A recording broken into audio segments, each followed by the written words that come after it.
Now let's talk about macro and micro targeting. So first we have to answer the question, what is target marketing? Well, if you've been running a business for any period of time or doing any marketing at all, you know what target marketing is. It's simply identifying the group of people or prospects that would most likely buy or need your products and services. As entrepreneurs, we would love for our target market to be everyone in the world. If everyone in the world needed our product, we're going to get rich, right? Well, that's not realistic.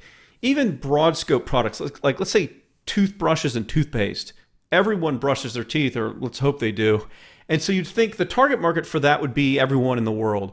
That's not the case, actually. There are only certain groups of people that are most likely to buy toothbrushes and toothpaste. And I think I saw the data somewhere. It's usually women that make those buying decisions, when they're at the supermarket or they're at kind of a pharmacy. And so companies like Procter & Gamble, even though they make products that are very broad scope for consumers, there's still a target market in that business for each of those product categories. Well, in most of our businesses, our target markets are even more narrow than that. So we need to start by really figuring that out. Otherwise, we can't use our resources and our efforts to kind of find out where those people are, to get in front of them, to then, expose them to our marketing and hopefully sell to those people. So an example of target marketing, at least for what it includes, would be the demographics, right? Like age, gender, location, income, occupation, and many other things, as well as their interests and hobbies. So that's the basics of target marketing. But now we move to macro targeting. Macro targeting would be using the broadest scope of your target marketing demographics and interests. So it's still your target market, but it would be the broadest area of your target market. So kind of the boundaries of it. So let's give you an example. Let's say you sell unique camping and hiking gear. In fact, I'm thinking of a very unique gadget that I saw, I think it was on one of those Shark Tank shows. A guy had invented this walking stick that actually turned into a bow and arrow, a fishing pole. It kind of had a thing that opened up where I think it had like thread or something that could help start a fire. It was this like all-in-one walking stick kind of hiker's camping tool type thing. And it's a cool product, right? So let's say that's what you sold. And your base target market is men. Even though women may buy the product every now and then, most of your sales are men. So that's really going to be your target market. So it's men. Let's say their ages are 20 to 55. And they're usually from either the United States, United Kingdom, or Australia. And they're people that like the outdoors. So if you were targeting them on Facebook or something, you would target people that like the outdoors. So that's kind of your macro targeting.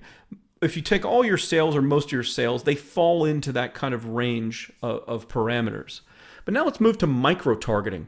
And you're going to understand why all this is important and how digital marketing has evolved online and why you need to go deeper into your target market and do some things. And micro targeting is what's going to allow us to do that. So micro targeting is using the most narrow scope of the target marketing demographics and interest that produce the majority of our sales. So it may not produce all the sales, but it's a very big chunk. And that can range from, 51% being an actual majority, or maybe sometimes it's, even just 30%. But it's like playing the 80-20 rule. You'll get most of your conversions and really the action from people interacting with your content and things from this smaller group within your target market. And those initially are the people we really want to discover and go after. And you'll understand that in this course when we start looking for and identifying our micro-targeted parameters. So as an example, let's say you sell that hiking or camping gear pole thing that turns into a fishing rod or bow and arrow, whatever. Well, you'll find that in this example, let's say, that your micro-targeted parameters, you end up making most of your sales or a very fat chunk of your sales from men. We already knew that. But now we figure out that it's really aged 35 to 45. It's even though people buy within 20 to 55, like we showed for the macro targeting parameters, the sweet spot is really 35 to 45. We also know that our sweet spot are people that make over 60,000 a year, and they're not even from the United Kingdom or Australia. They're actually from 4 states in the United States is making up most of our sales. And this is all just an example I'm making up, but let's say it's California, Oregon, Colorado, and Utah. And those are like popular camping, hiking, trail types of states. Well, if we were to find that, half of our sales or a huge chunk of our sales are coming from that group of people, then we need to start tailoring most of our marketing, most of our content and things towards that group of people.